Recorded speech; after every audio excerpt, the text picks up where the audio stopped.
Good afternoon, and welcome to today's Planning for Profitable Agricultural and Sustainable Food Systems webinar hosted by the Smart Growth Information Clearinghouse.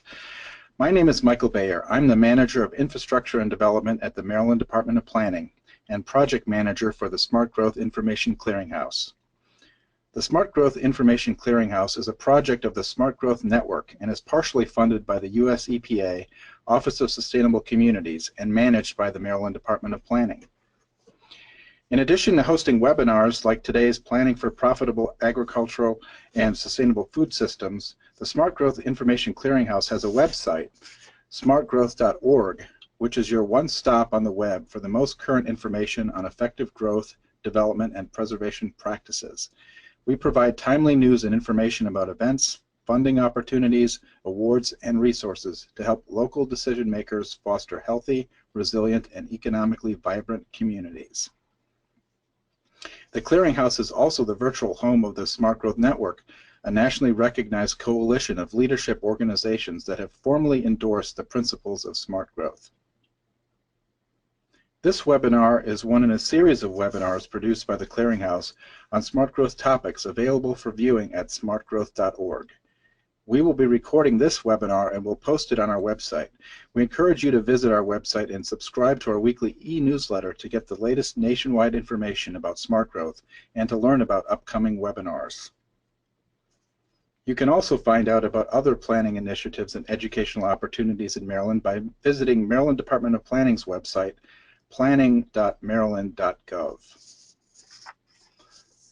Viewers of this live event are eligible to receive 1.5 CM credits from the American Planning Association. To log your CM credits for this webinar, log into your account on the American Planning Association's website and search the name of today's event, Planning for Profitable Agricultural and Sustainable Food Systems, or event number 9125739. This webinar has been approved for 1.5 AICP CM credits for live viewing only. So today we are excited to present Planning for Profitable Agriculture and Sustainable Food Systems. This is the second of 2 webinars on rural economies that we are hosting this month, the first of which was held 3 weeks ago featuring Kendra Brickley of the Conservation Fund, and which you can view by visiting our website. Today's webinar will look at how local and state governments can evaluate their rural resource-based industries, assess where these industries are headed, and determine how to support local farm-to-table commerce. We are pleased to have 2 planning experts in Maryland, Joe Tassone and Greg Bowen, who will be sharing examples from 2 of their recent studies they completed that examine these issues at the statewide level, including the future of sustainable farming and forestry in Maryland. They will summarize their findings and recommendations toward a healthier, more equitable, and resilient food system, with lessons from the Chesapeake Bay region that apply nationwide.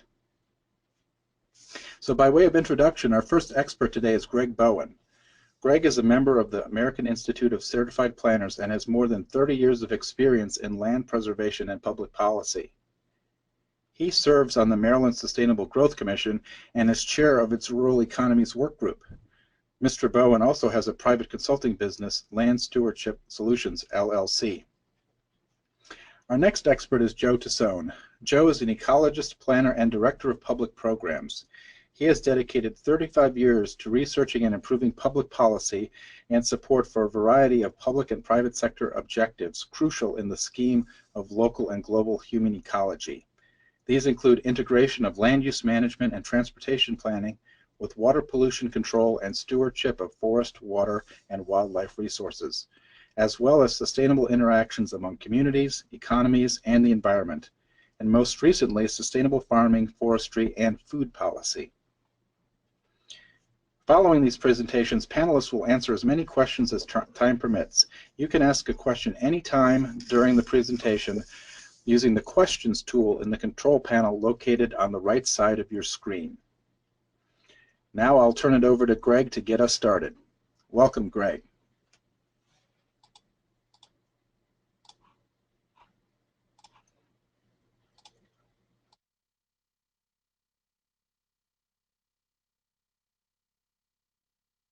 Hi, so I'm Greg Bowen, and here to present the first element of our webinar today. Planning for profitable agriculture and sustainable food systems is not a typical planner's topic. The planner's role with agriculture traditionally has stopped at land preservation. But the planning profession is coming around. Food is being recognized as an ecosystem resource, and the closer to home, the better. Farmers markets serve a social and economic function.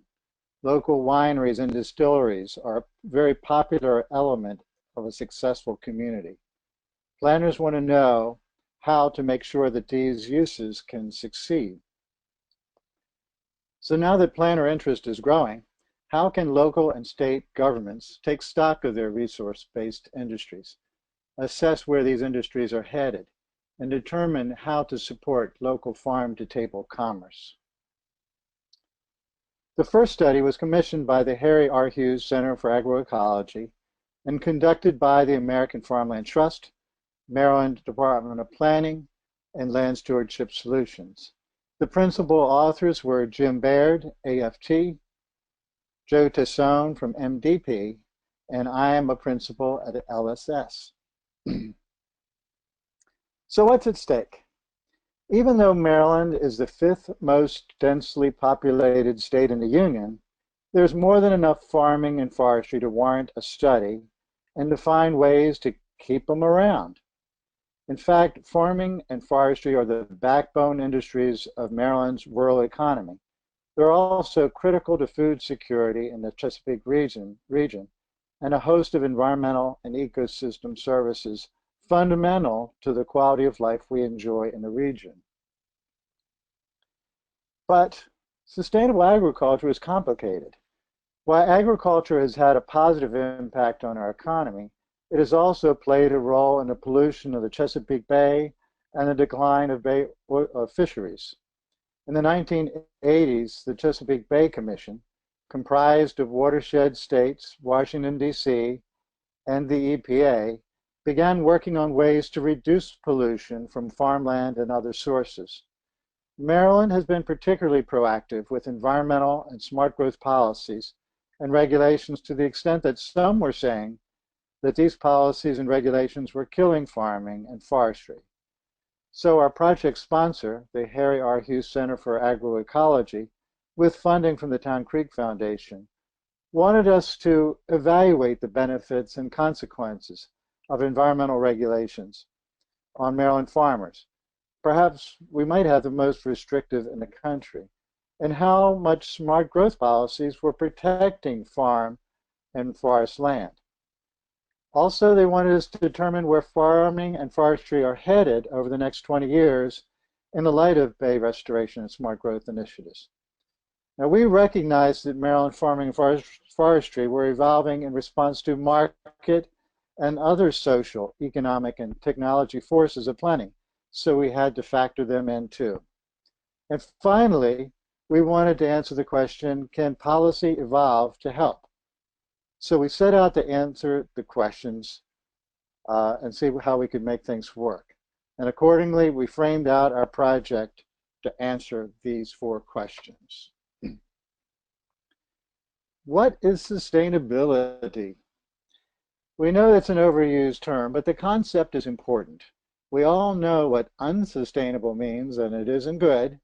So we came back to defining it as we thought it should apply to the report. We volunteered this definition, which we thought was consistent with the values of the center and the principles of bay restoration and smart growth. Next, what are the effects of environmental and smart growth policies? To do that, we need to get into first on the left-hand side, the types of principal environmental regulations are going on in the state of Maryland. Those include nutrient management regulations that apply to all farm types.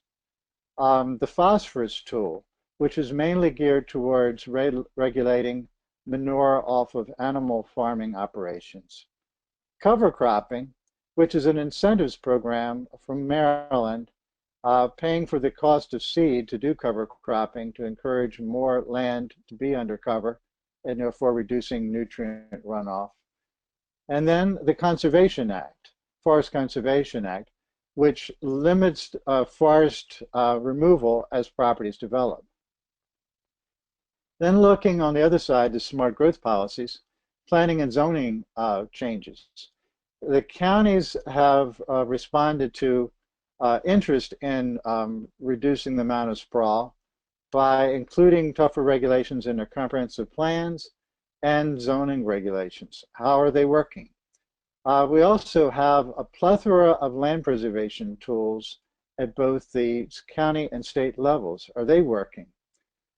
Next, for the folks that are not from Maryland, priority funding areas is a provision where the state will only fund projects within county designated priority funding areas, or that's at least where most of the funding will go. And those would be development type projects.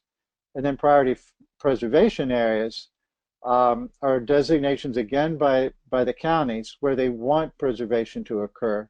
And this again would be where state monies would be directed for preservation. So to learn about these things, we had to reach out to economists, scientists, and farmers. Next, where are farming and forestry headed under existing trends and policies? To answer this, we reached out to we researched hundreds of USDA documents and state reports. We consulted with economists, farmers, and state ag and forestry experts. And then finally, to answer all 4 questions, we conducted a literature review. We interviewed and otherwise consulted with a variety of stakeholders and experts in farming and forestry.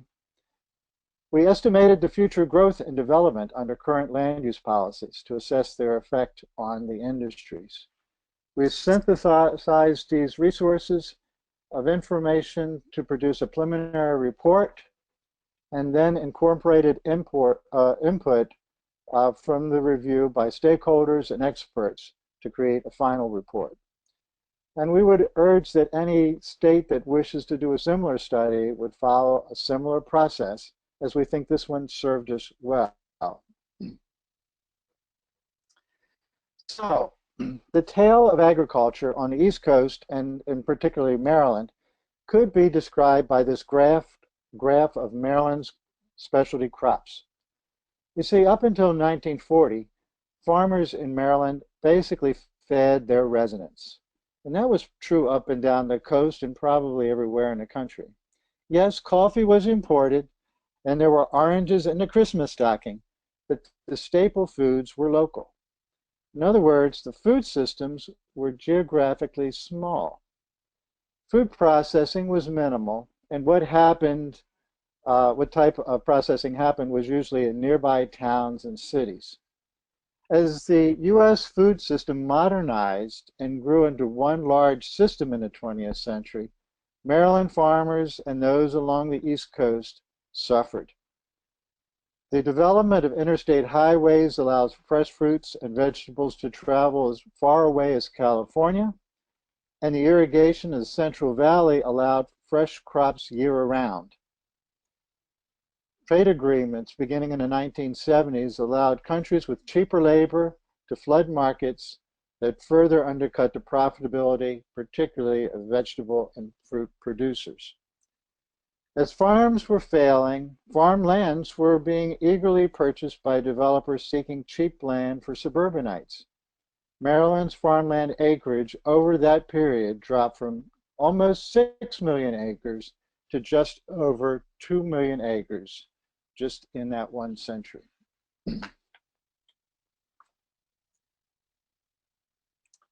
So, where did that fragmentation happen? All along the I-95 corridor in Maryland is where most farmland loss occurred, and I've outlined that with this orange line that runs kind of from southwest to northeast on the map. Unfragmented lands on this map are in dark green. And then shades of light green to yellow to orange reflect the degree of fragmentation in the other areas. And the areas in gray are already developed or designated for development. As we wrote in the report, we wrestled over which was the biggest driver in the loss of farming around urbanizing areas. Was it the loss of profitability for farmers over that century as they were losing so many profit centers on their farm? Or was it suburban sprawl and the price that farm developers could pay for the land? We speculate that probably it was the fragmentation of farming areas as subdivisions began to develop and the sense of impermanence that followed in the farming communities. Farmers knew that their communities were fading away, and those who wanted to continue to farm eventually moved to more secure areas where development was not occurring. By the way, in Chapter 2 of the report, MDP took a look at development trends, land already preserved, and zoning in the counties and predict further losses, which is an important planning tool for those who care about agriculture and local food systems. But fragmentation did not only impact the number of acres in farming, it affected farm profitability in general. This graph shows all 23 counties in Maryland. And below the bar, you see all the green bars are below the line, and they reflect the loss of farmland acreage from 1939 to 2012. Prince George's on the far left lost 82% of its farmland. Caroline County on the far right only lost about 11%. And so you see all the other counties in between. Focusing now on the gray bars, that indicates the change in economic rank. How much did counties lose their profitability and therefore economic rank? And you see a pretty strong correlation between the green bars and the gray bars, particularly on the left-hand side. And you see that the gray bars go above the line as you go towards the right-hand side of the screen. Now, that affected, of course, the overall profitability, but what about the types of agricultural enterprises? And that's reflected in this graph. Again, below the bar, you see the same losses of agriculture percentages for each of the counties in the state of Maryland. But above the line, you see how changes in types of agriculture occur. Look, for example, on the left-hand side, you'll see the red bars raising up, and that reflected nursery, greenhouse, fruits, and vegetables. Those were increases in areas that were being fragmented, and we suspect that was to supply the landscaping materials, etc., for suburbanizing counties. Greenhouse industries were strong in counties that suffered the biggest losses. Whereas livestock-based farming tended to move towards the areas that had developed the least. Western Maryland and Eastern Shore is where we've seen the strongest growth in those types of activities. Looking at those graphs and bars, you wonder what the future of agriculture is. But we've seen some positives in addition to negatives from during the 20th century. If you look, for example, at what was trending up, you see better technology, commodity supports, trade, you see a more globalized market, you see food industry consolidation, specialized large type operations were doing better, but on the other hand, more land was developed. Our environmental regulations began to be developed, reflecting the impacts that were happening on the bay. And there were efficiency benefits for some sectors of agriculture. But those things that were trending down in Maryland included fewer Maryland wholesalers, retailers, direct marketing. This was true across the nation. less diversity in production, in marketing and sales. And that was absolutely true throughout the country as farms changed from about 5 major products for sale down to just over 1 major product for sale. There were lower costs for consumers, lower commodity market shares, fewer farms, fewer farmers, and then major losses for vegetables, fruits, canneries, cows, and corn.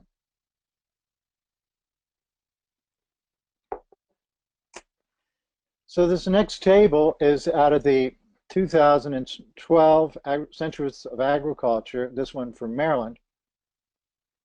And it indicates the different types of agriculture on the left-hand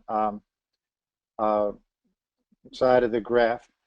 And poultry and eggs and grains, oilseeds, dry beans, and peas are colored in blue. Those were our biggest profit sectors. Those were the sectors that actually rose above during the 20th century. Nursery, greenhouse, floriculture, and sod, they did okay. They held their own due to taking advantage of the growth of developments in rural areas. But all of the rows that are shown in brown lost market share. Some of them lost significant market share over that period of time.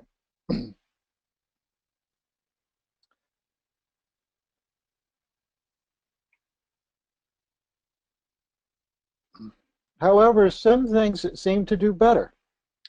If you take a look at direct sales of farm products sold kind of at the beginning of the 20th century and into the 21st century, you see that they were definitely scaling up. Still not a lot of money, but trending in the right direction. Value of sales of certified or exempt organically produced commodities, definitely in an upward climb. And this is also reflected throughout the country. More urbanized areas have grown faster though than more rural areas with respect to organic products as a whole, but trending in Maryland in the right direction. Aquaculture sales was a surprise looking at the census, in that it has definitely flourished in part from an improving water quality in the bay and also direct sales, and finally from improved leasing agreements arrangements from the state for river bottoms. So now we get into some evaluation of what has happened to answer some of the questions that that our funders asked us to look into. First of all, nutrient management. The positives are it did not cause massive farm failure. It provided some improved efficiencies as farmers had to move towards more efficient systems and more efficient use of fertilizers in order to meet the requirements. It pushed up tech. But also the transition was aided by the state helping with cost share for improvements of operations, and also sufficient phase-in times for them to adjust to the changing regulations. Consequences or negatives, the time and cost for farmers to actually meet these regulations, very time consuming. Also contributed to the loss of small, mid-sized farms, especially dairy, who had as much paperwork as the big operations, and sometimes it was too much weight for them to follow through. There was a rigidity of regulations, making it difficult to fit it with the diversity of conditions facing them from the outside world. And evolving policy, the moving of the goalposts. As one set of environmental regulations came aboard and they thought they met them, then a new set of regulations would come into play. So where's farming headed?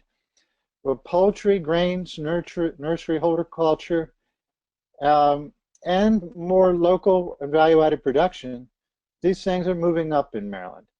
Moving down, industrial livestock, large-scale commodities, Working in fragmented landscapes makes it very difficult. Those are trending down. But the industry has been holding its own overall in terms of meeting environmental regulations. Smart growth policies have been helping, according to our study, but not enough. So now I'm going to shift to forestry.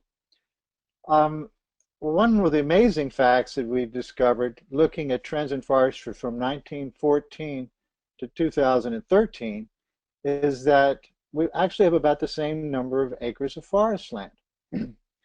Some of that happened because as agriculture was experiencing troubles in the 20th century, farmland reverted to timberland. And so there's actually more standing timber than there was back in the early 20th century. But there's very low annual production of timber off of these stands. Fewer manufacturers, fewer mills, and this has been caused by, looking towards the bottom, resource fragmentation. 80% of the timber is owned privately, and 8 out of 10 of those tracts of land are 10 or less acres in size.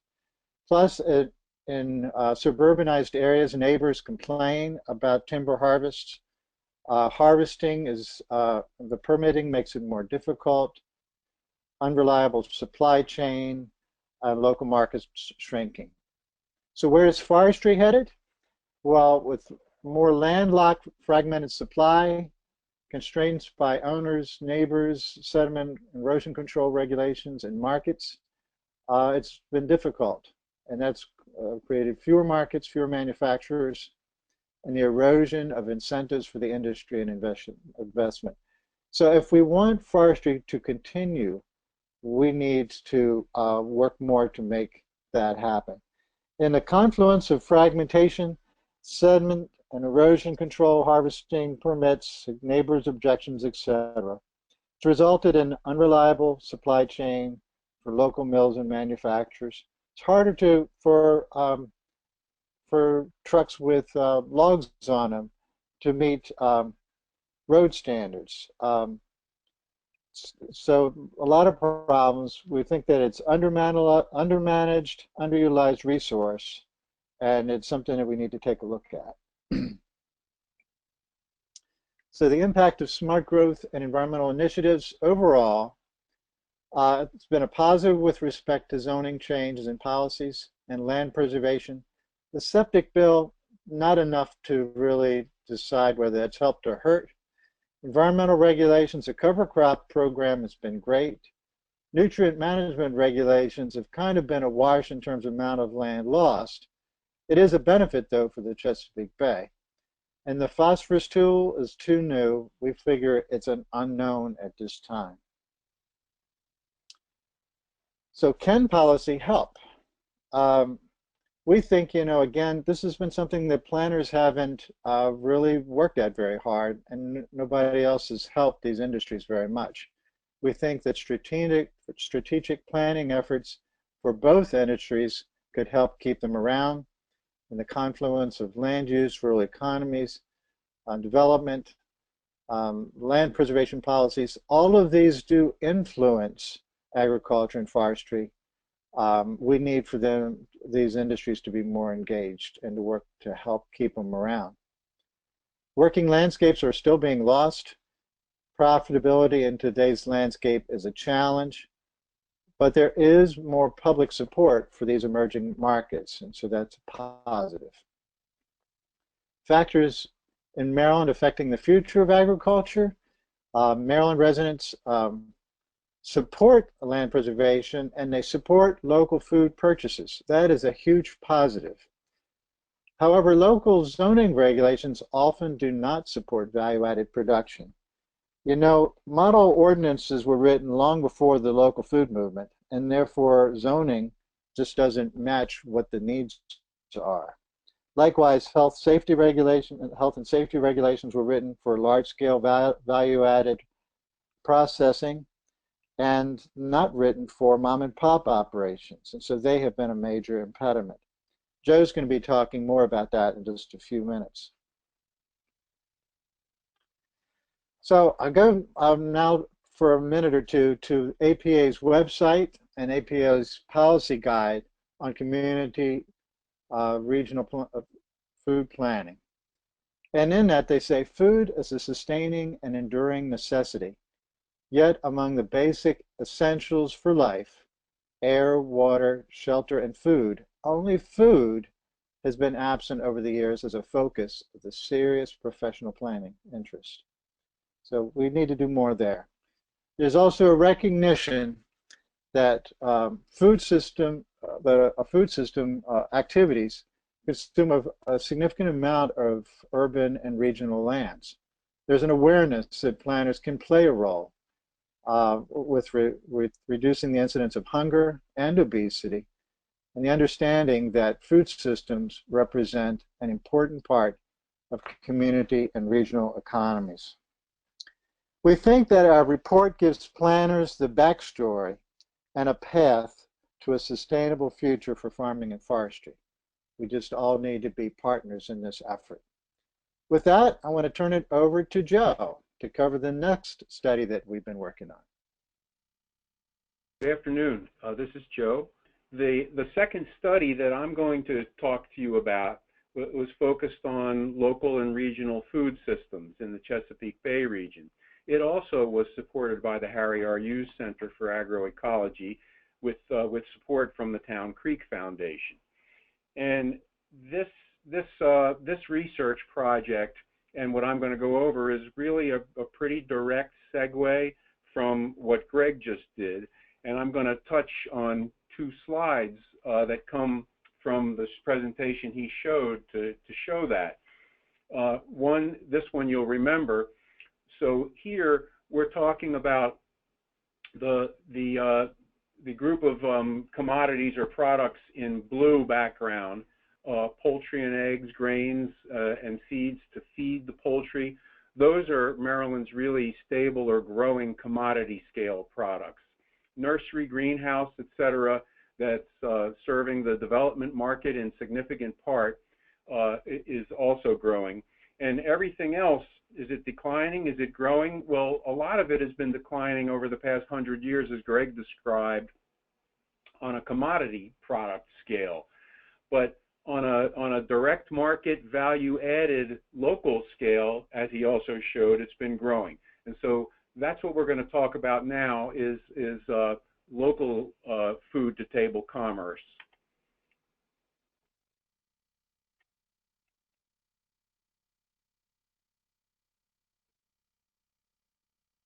Oh, I'm sorry. So that was just a summary of where is farming headed. So what were our objectives in this study? Well, our primary objective was this one, which is what our sponsors asked for, is a method that people could use to assess federal, state, and local laws, policies, et cetera, that affect realization of a regional food system.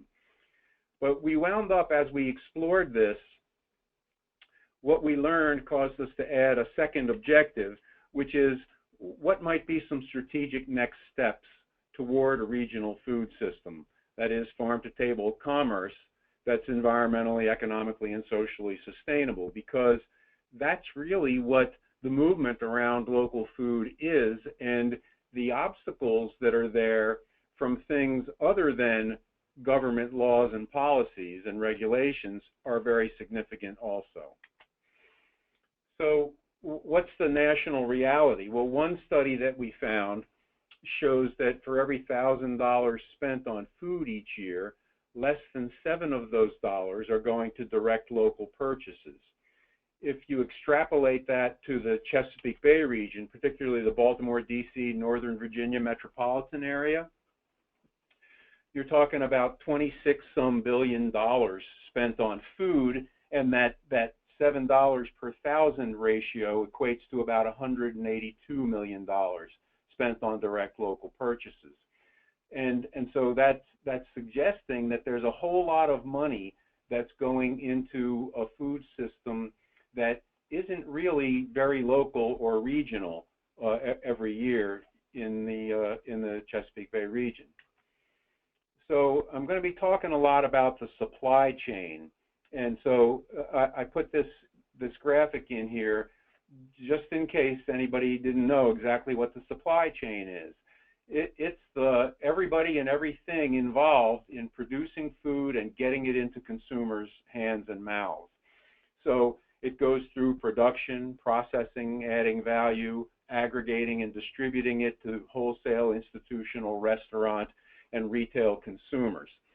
Now, this is how things operate in our existing food system. The local or regional supply chain is just this tiny little thing that got added from that last slide to this one, where, yes, some of all of this business in the supply chain goes on with local food to local consumers, but it's a really, really small part of the picture. So we went about a process of trying to research and identify key factors that affect the local regional supply chain. We also identified and surveyed government and industry representatives within the Bay region to the best of our ability. We researched examples of food shed plans and food system studies elsewhere. We developed methods for policy assessment, which were to address the first objective that I showed you. And we also tried to identify strategic next steps toward a sustainable regional system. And we think these were pretty reasonable steps to follow in a study of this sort, and think they can be extrapolated elsewhere. So for the literature review, we examined roughly 430 articles and reports. And we found 32 categories of government programs and policies that the researchers or authors involved found to impede local food. We also found them identifying 48 categories of government programs and policies that promote local food. And in the survey that we did, we sent it to roughly 500 people and wound up with 88 responses, which I didn't feel very good about, the response rate, but people told me that it's typical of surveys. Who answered our survey? Well, this shows you the distribution in terms of percentage of respondents who were in one of the or more of these sectors of the food system. And these percentages add up to more than 100 because many people are involved in more than one of these areas. But the one with the highest response rate was production. And then there were some people that were actually regulators, some people who are regulated somewhere in the supply chain, and everything in between. The respondents were more familiar with food systems in Maryland than any other states, followed by Pennsylvania, Virginia, DC, Delaware, New York, and West Virginia. And then I'm sorry, I skipped New York. And then some were only familiar with food systems that were even more local than a state scale. Now, the programs that the respondents identified that create major obstacles for local food systems, they include food safety and health programs, land use programs, market practices. But the one in the upper right corner that I colored a different way, federal food assistance and nutrition programs. We're talking here about obstacles to local food system, and those kinds of programs are generally conceived of as being supportive. So when we asked people to identify specific programs that create obstacles, we got a more detailed itemization here.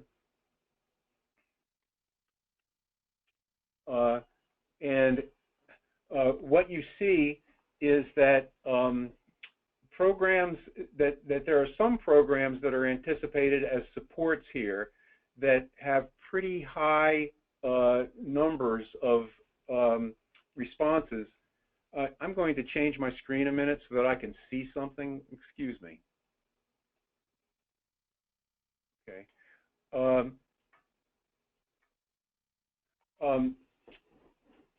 Some of the programs that are in green are programs anticipated as supports, and yet some of those that we've circled and put arrows next to are ones that we got fairly significant numbers of people identifying them as obstacles to one or more elements in the supply chain, that is food production, processing, or market access. What we discovered in looking at responses a little more closely is that the issue here seems to be that these programs are either underfunded and simply don't have the resources to do enough of the good supporting things that they do to be as helpful as the need would indicate.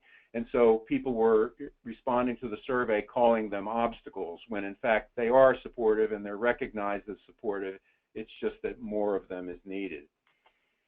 When we ask people to identify types of programs that provide major support for local food systems, most of them are, as you would think, nutrition and food assistance programs, education training, market support, etc. The one that is colored in an orange in the upper left, public health and food safety programs, though, are ones that are often conceived of as obstacles. And so here they're being identified as support. Well, in the more detailed breakdown here, they are the ones that are colored orange. And again, as indicated by the arrows on the right, even though their programs anticipated as obstacles, significant numbers of respondents are identifying them as supportive of food production, processing, market access, or more than one of these categories or elements of the supply chain. And our take on this is that these kinds of programs, and whether they're experienced as obstacles or supports, and how much of an obstacle or how much of a support, is very variable by location. And by location, we don't just mean state, but even within a variation within a state.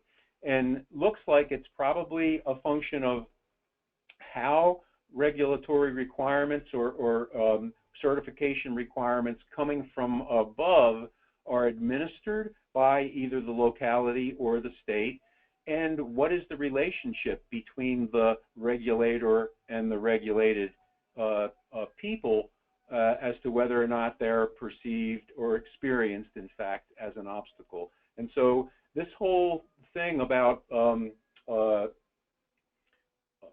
policy and program obstacles looks like it's going to be a fairly complicated thing to flesh out in a given place what the issue or problems are and how they need to be resolved.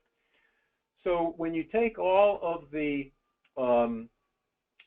research that we did and the survey and put that all together, what is the problem? Well, there are a lot of problems that are itemized in Chapter 2 of the report that we're going to make available to everybody. But there are too many to go over. So what we're trying to get at here is that the really big obstacle is a collective or aggregate one, and it might be called the prevailing corporate food system. The existing system that gets almost all the food that most people eat to them dominates the supply chain. It relies mostly on large farms, processors, producers, aggregators, distributors, marketers, etc. The system's very much oriented towards maximizing volume and minimizing costs, which are good things. It consists of public and private sector elements. That is, all the private sector interests that are part of the supply chain and the public sector players that regulate them or assist them. And it directs the majority of what could be local food dollars to national, multinational businesses. We're not saying this is anybody's fault. This is simply what's evolved economically and in the public regulatory realm over the past 100 years, such that market forces and regulatory mechanisms and the relationship between entities in the supply chain all evolved together to create a prevailing corporate food system right now. And so, well, what's this have to do with local farm-to-table commerce? Oh, I also need to add before I get to that, is that we're also not saying here that mainstream agriculture is the problem. Mainstream agriculture is extraordinarily valuable. The poultry, grains, and commodities that are produced in the Bay region are a really important part of the local national economies and food supplies. And greater accommodation of local farm to table does not mean that we're advocating less support for large-scale production, vertical integration, crop insurance, genetically modified crops, or agricultural support programs. What we're really saying is that this kind of support structure is lacking for local farm-to-table commerce. So the major challenges that we take from the work that we did is first that local foods are excluded from the prevailing system, which is, as I was just trying to illustrate previously. There is no corresponding local system. Such things are trying to be built by many people from the bottom up or the top down, depending. There are state programs and local programs and federal programs trying to help build local systems. But so far, in terms of a system like the one that exists for the prevailing food system, there really isn't one. As I said before, it consists both of public and private sector elements, and things like zoning and building codes and fire regulations that relate to agricultural land can be highly problematic. So, for example, zoning, at least in Maryland, and I think in a lot of other places, wound up being built in the latter half of the 1900s to segregate land uses, and so we're talking about sort of by default or accident, or in some cases on purpose, making it so that you can't process your food on a farm for marketing purposes. Many of the rules associated with these locally governed mechanisms are very appropriate for urban environments and necessary. And they may be necessary in some cases in agricultural environments, but we're not sure. The jury's out on the degree to which they are necessary or appropriate in some circumstances, and a lot of people think that they're not in some circumstances. And these things result in large costs for small-scale on-farm operations who are trying to market their food products. And then finally, the rules change from place to place. The rules according to which a lot of these things happen and are done, including when we get into the issue of food safety, which I'm going to cover here. Now, food safety, at the risk of being too broad about it, to many people, it looks like a labyrinth of rules and requirements. And those start at the federal level with the FDA Food Code, the Food Safety and Modernization Act, the Interstate Commerce Clause in the Constitution, the Food Safety and Inspection Service for meat and poultry processing and slaughtering, food labeling. These are all federally governed procedures, and at the state level, the states wind up having some authority and responsibility in many of these areas, in addition to having responsibility for health and food safety requirements in restaurants and retail stores and cottage foods and several other things. And then even local level government has to implement things that are relevant to these two higher levels of rules and regulatory requirements.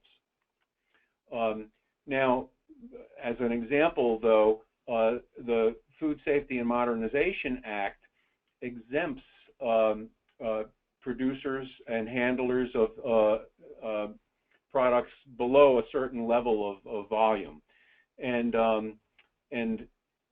in those cases, though, many of the wholesalers and retailers to whom one might wish to market locally produced and processed products, they do require good agricultural practices, good handling practice certification from a third-party certifier.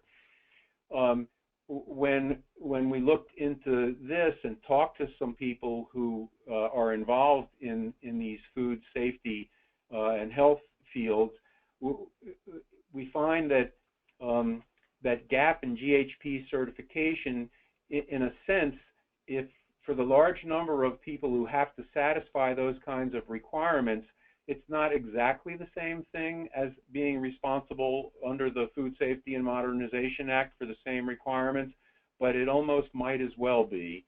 And so increasingly, if you want to get to markets, there's no way to avoid dealing with these kinds of things, and they have to be dealt with. And there are ways to deal with them effectively.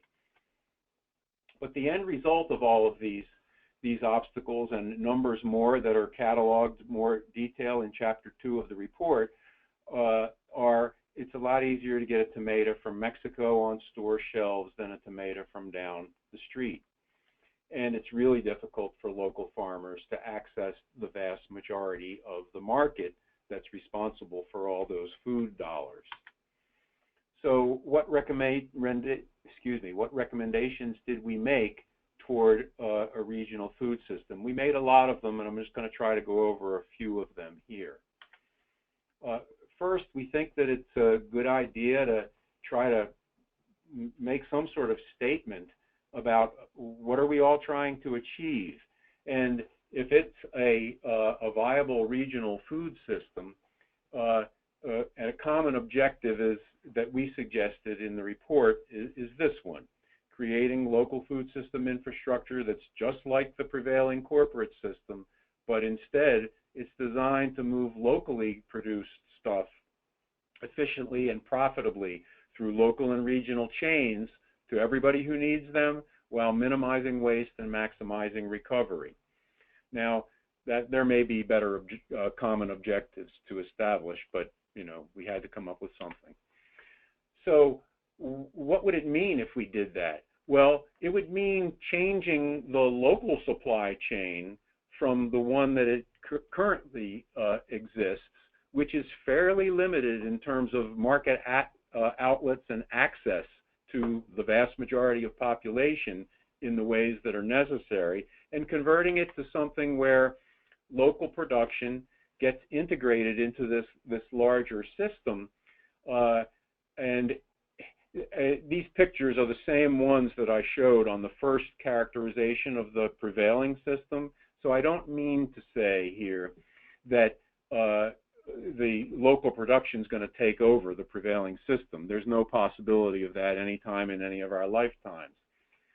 But the point is to make the analogy between the system that has been built for the prevailing system and the one that we're talking about, one that is local farm to table commerce.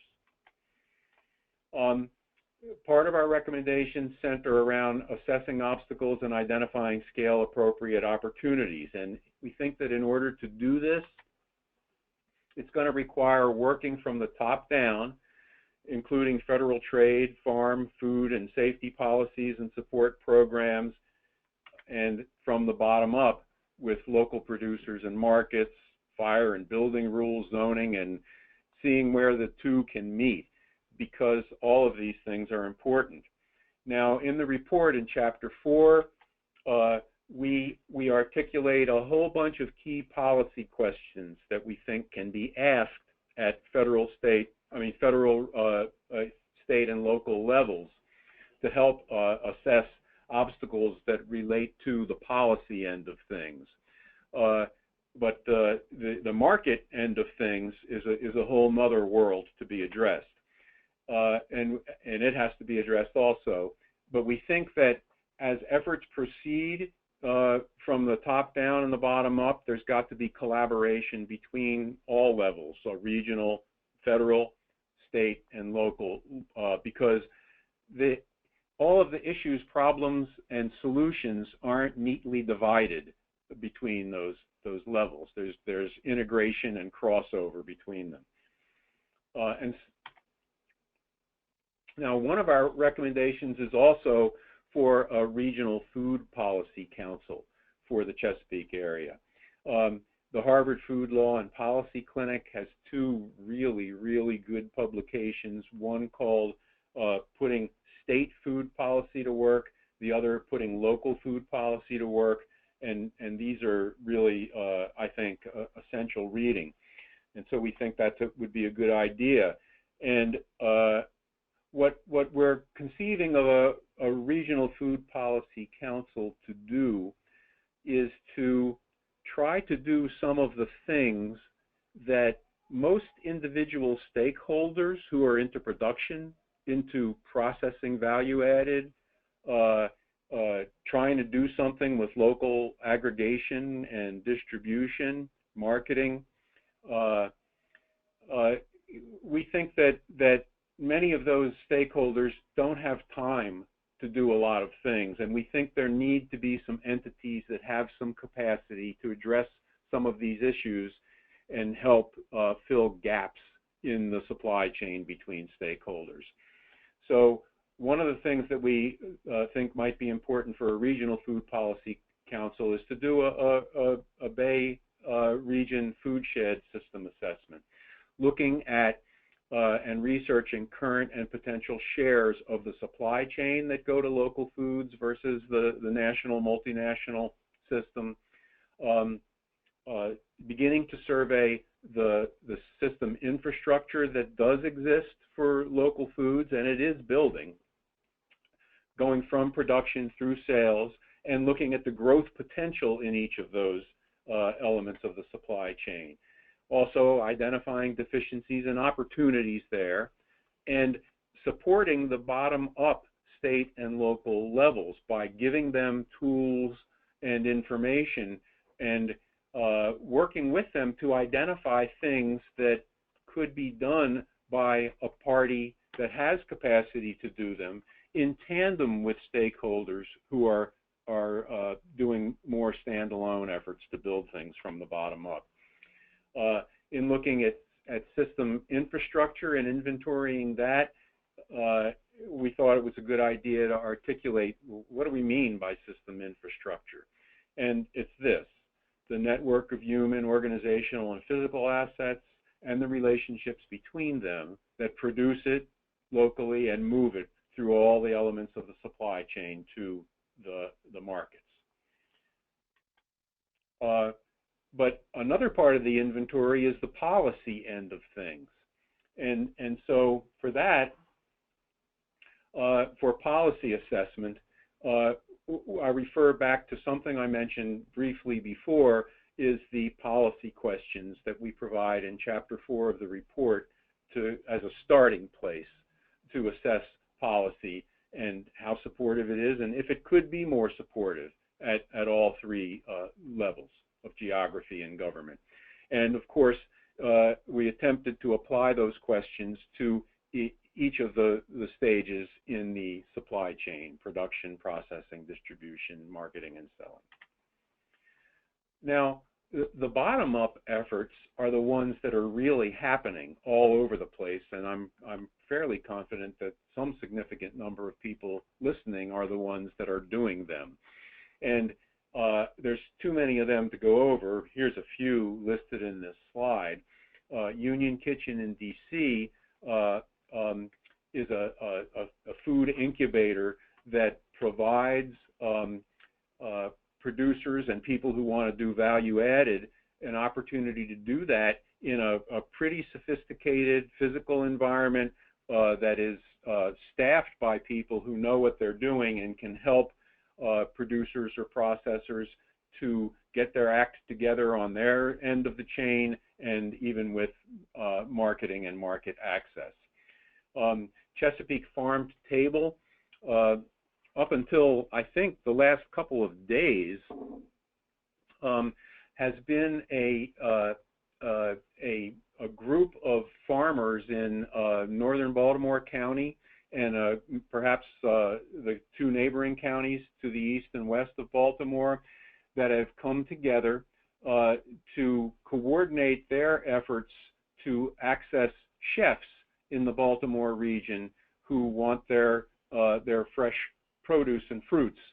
And they've arranged a system where twice a week they bring their products to one of the farmers' farms who acts as the sort of aggregator, and then they have an online system where they put up on there what they've got each week, twice a week. The chefs look at that order and then they coordinate delivery. Well, in the past couple of days, I believe Chesapeake Farm and Table has now expanded that to be a direct marketing mechanism to take the products to 3 drop-off points in the Baltimore region.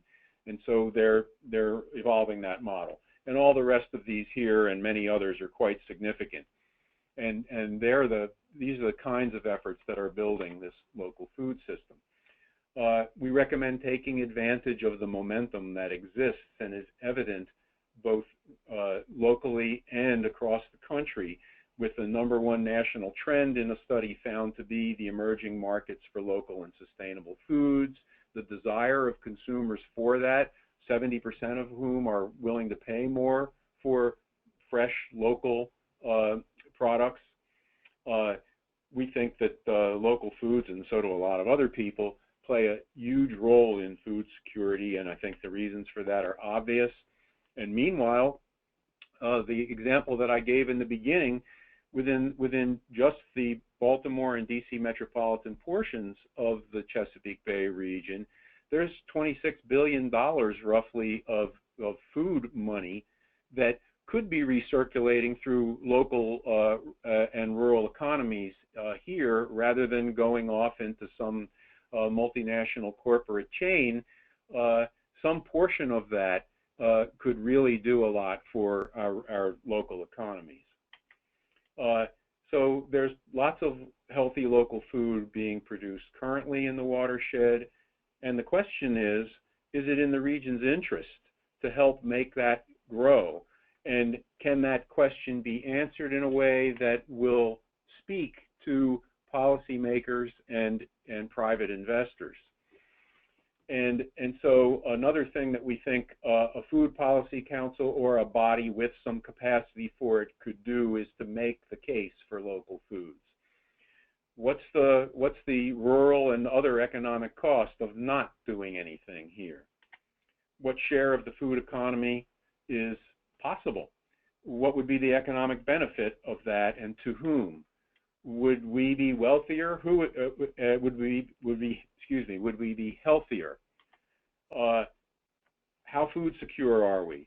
How food secure would we be if a local regional food system was in place? Same question at the national level. And who has the capacity and the motivation to play what roles in taking the steps that are necessary to move this forward, to help and try to bring together all of the efforts that stakeholders are making from the bottom up and somewhat in isolation to build this?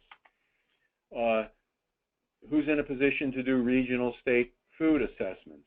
Well, food policy councils could do that if they had some human resources associated with them, and so could some of the organizations that exist that are already working on this, trying to network with stakeholders.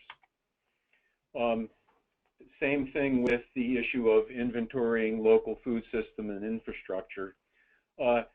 Planners can play a significant role in linking this with rural economic development strategies and initiatives, and being involved in the identification and implementation of scale appropriate opportunities, and then integration of all of this stuff into local plans and programs. So in summary, we think that local and regional food systems can in fact have enormous benefits for the environment and for health, safety, and welfare, so long as the regulatory process can adapt itself to work with them. Oops. We also think that these things would have enormous benefits for local businesses, local jobs, and local economies. And this would greatly contribute to healthy food getting to people and a lot happier and healthier communities. So we think that a strong case can be made for this, but it's got to be made for the target audiences who need to become aware of and understand this. So this author, I'm not sure that I say this lady's name correctly, Pothukuchi is how I pronounce it. She has done a whole lot of work on this and has some really good publications.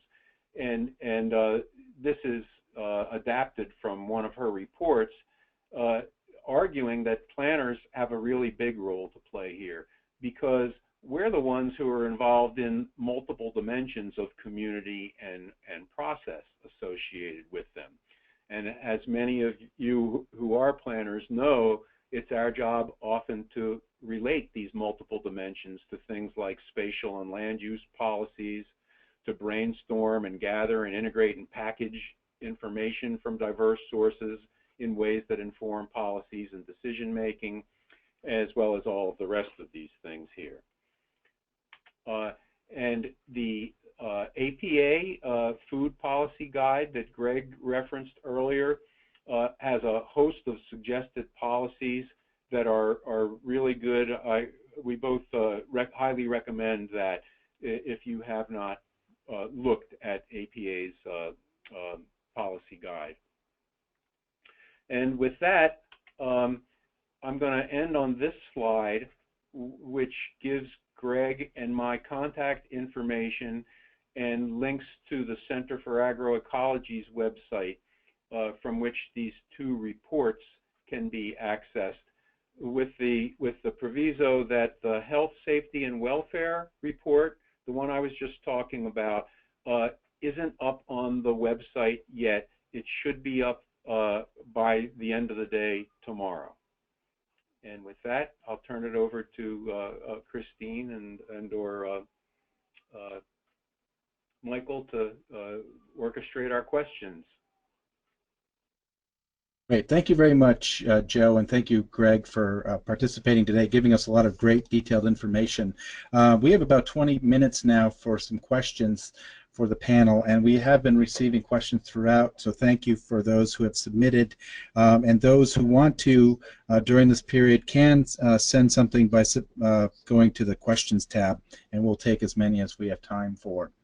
So we're going to open it up to both Joe and Greg at this point to respond to these. So for both of you, we have a couple questions that are kind of related here. Your survey implied that these impacts on the supply chain or infrastructure of local food systems, as well as the trends and economics of production categories, was very important. To this, what planning tools are available to return to an infrastructure of a local food system, especially as an important trend of the local food system in urban agriculture? Well, I'll try this first, Greg. One of the issues, just a simple illustration of a tool that's related to planning, is the fact that many of the major supermarkets that are the source of food for most people enter into lease agreements with whoever owns the properties that they're on, and sometimes those agreements prohibit the presence of somebody who's marketing local food products there.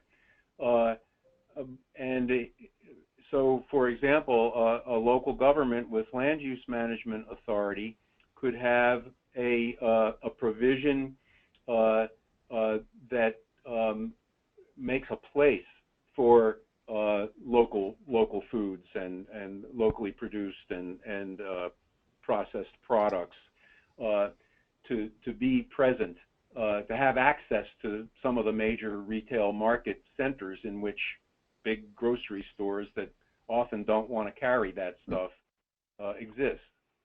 Greg, you have let me just add to that a little bit by saying, look what happened in the last century, where most activity originally happened on main streets in small towns, where all the shopping occurred, and then in many communities, the bulk of those sales then moved just outside the towns and into these, instead of being a public space, into a private space.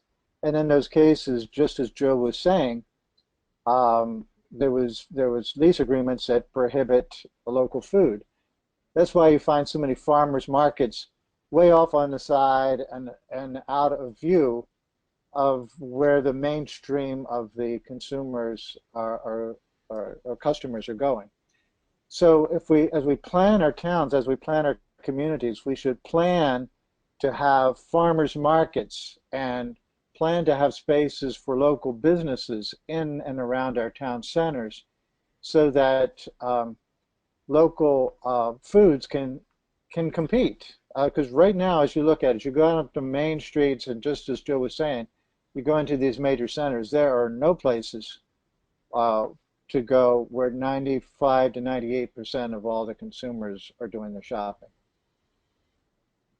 And another example are things like zoning rules that prohibit processing of food grown on a farm because they classify it as a commercial use, and commercial uses aren't allowed in agricultural zoning districts in a particular jurisdiction.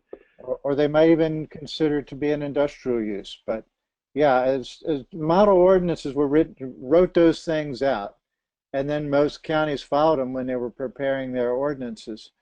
So it's been this whole process. There have been some counties that have done a good job, but it's gone to retrain people to take a look to say some uses should be mixed. And we're finding that even in town centers, where you used to have to separate commercial from residential, and now we're finding some of the most successful communities combine those uses, one over top of the other, to make really vibrant, exciting places to be. Well, agriculture needs a new look so that it gets better treatment and it can fit into our new ways of life. Excellent. So we actually have a follow-up to that question.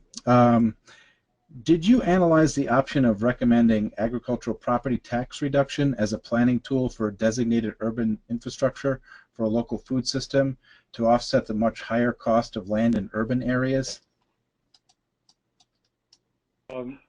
We did not address that and recommend it, but it has been recommended by others, and it's a fine recommendation. Excellent. Okay, to move on then, how can food and public health policies be combined for increased effectiveness in both areas? So, well, for one thing, let me just say, as Joe was talking earlier, the health regulation of food happens at all levels. Some local towns, at county level, at state level, federal level, and often the farmer doesn't know who they're supposed to talk to. And they may get advice from one level of government and only be told at a different level, no, that's wrong. There needs to be standardization of regulations and really deal with what is food safety versus what is, some may have conceived at some point to be a desirable practice. Because farmers, as they go from one farmer's market to another, will find entirely different policies in place. Well, which ones really are important and which ones could we back out on? And those kind of discussions would be very good to have when we have these regional planning conventions or workshops, often for credit, is to let's get down to the nitty-gritty to find out which health and safety regulations are important and which ones could be addressed in a different way to help the farmers into the systems. Excellent. So as shopping shifts from stores to Amazon, Peapod, and so on, it seems that maybe we planners should be thinking about how to integrate local farming into that model. Do either of you have any thoughts on that? Well, you know, I mentioned toward the end there of my presentation that Chesapeake Farm to Table, the organization of local farmers who were previously just working with chefs, have now started. It looks like I went on the website yesterday and saw for the first time that I have observed that they're now marketing directly to anybody who wants to pick up their food at predetermined drop-off locations each week. Now, that's very similar to the CSA, the Community Supported Agriculture model, but it's actually quite different because that generally, I think as most of you know, people get packages of products that are sort of orchestrated ahead of time, and they consist of what's available from the farm at the time in a composite package. This model is essentially they're creating their own Amazon here. People order what they want from whoever they want it, and then they pick it up each week. So I think that that clearly suggests the potential to move in the direction that the person who asked this question, I think, is thinking about, as to what roles planners can play in that in particular. I don't know, but one thing that would be valuable is to become aware of possibilities and get them into the hands of people who can achieve outreach to the agricultural community, to help make them become aware of them. Excellent. So in a somewhat similar vein, to what extent is small-scale farming becoming less of a vocation and more of an avocation practiced by people who've made their money elsewhere and taken up farming not so much as an economic pursuit, but more as a lifestyle choice? And what are the implications of this trend?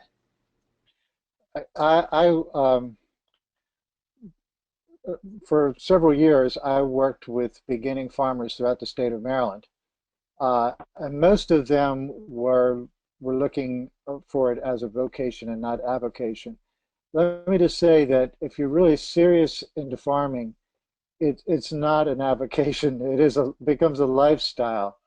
I've also met with some successful farmers who started, retired out of a very successful business that was not at all related to farming, and then just jumped in with both feet. Often, couples together involved in such activities.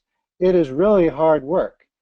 And if you didn't grow up on a farm, it is so much harder because it means you're not only learning how to grow food, you're also learning how to run equipment, or maybe put up buildings that are needed for the operations. So there are some gentlemen or gentlewoman farm operations still out there, but I would say those who are getting into farming, it becomes a lifestyle. Excellent. So kind of following up, I think, when you were just saying earlier, do you both know of any promising strategy to promote local food sales? Well, in Maryland, the Department of Agriculture has a organization called Maryland's Best, and it does a really wonderful job of promoting and marketing locally produced foods of all sorts, and providing assistance in the marketing of them. It even has this television show that's on. I don't know how often it's on, but I seem to catch it a lot, and I don't turn the TV on that much. It highlights a lot of Maryland agriculture, and a considerable portion of the focus is on food that is produced in Maryland for relatively local and regional consumption. So there are a lot of programs that already exist to do this, and I think that expanding them and having them be emulated by local governments or state governments that might not be doing them, or might learn how to better do it from others who are practicing the same efforts. I think there's a lot of potential there. Let me just add too that, you know, why are people interested in local? I've seen some studies that say that that people go for local because they want to support the local community. But there's also a lot of people who are concerned about food safety, how food is grown, and they want to know their farmer. They want to know how they grow. And so ways, just like Joe was talking about, is one way to learn about farming practices in your neighborhood. But the more that we can help figure out ways for people when they go to a local farmer's market, well, farmer's market, the farmer's supposed to be there selling it. But if you go to a store that has a local product, there's a lot of people who want to know how it's grown. And some have talked about using a barcode or something where you put your smartphone against it and you can find out what kind of food farm it is, what kind of practices do they use, are they environmentally sustainable. Those kind of details, I think, can make a lot of difference to those who have just made a decision to go with local food. There's a lot, I mean, there's not one system out there yet, because we don't, there's not a state in Maryland yet that's reached 10% of all food consumed being local. So we're going to have to see a lot of different strategies and then hope that some emerge that will be eminently successful. Okay, thanks, Greg. So to go back to earlier in the conversation, what does the Maryland Forest Conservation Act say regarding development and farming preservation? The Forest Conservation Act requires that as a property develop, you either retain a certain percentage of forest land on the property or you mitigate it in other ways. In some ways that has helped rural areas because local jurisdictions have had in place some sort of trading such that more rural lands are protected as a property develops in another location. But set-asides as part of the Forest Conservation Act also keeps more trees in a given area, and that also has environmental benefits as well to our different side of the food table, and that is food coming out of the water, because we do need the sustainable food system should run right into our creeks and rivers and bay. That's where a lot of wonderful food can come.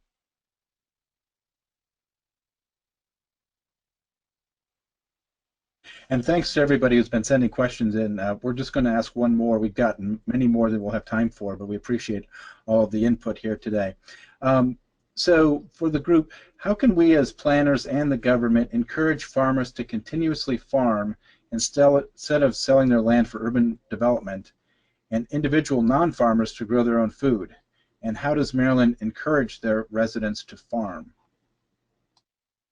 Well, there's a lot of questions there, but in terms of encouraging farmers to keep farming, I mean, a real key is to make it profitable and not put obstacles in their way that undermine that objective, and make it so that they can operate reasonably without being, subjected to too much regulatory overburden. If something's too hard, we tend not to do it, especially if the benefits that come from it don't measure up to the burden of it. And so keeping people farming, it's important to make it so that farming is rewarding, and that means you can make a living from it and that you can like it. Just to cover the last part of your question, there is to encourage people to grow their own food is also a great way to support farming. And the communities can do that by encouraging that as property is developed, that they set aside some lands for community gardens. I think Extension does a great job of teaching people how to grow their own food, and we need to advertise better the classes and all that are held. The Master Gardener program that the state of Maryland has is a great way to do that. Because once people taste local food, fresh local food, they're a lot more inclined to seek it out and to find others of like minds, and then identify some farmers that will produce stuff that they can't do so well themselves. So a lot more we can do there about having people grow their own food, and through that we build the economy for everyone. Okay, thank you, Greg.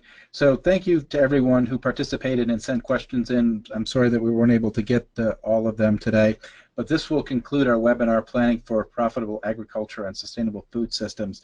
Big thank you to Greg and Joe and for everybody who attended. The complete recording of today's webinar will be posted on smartgrowth.org.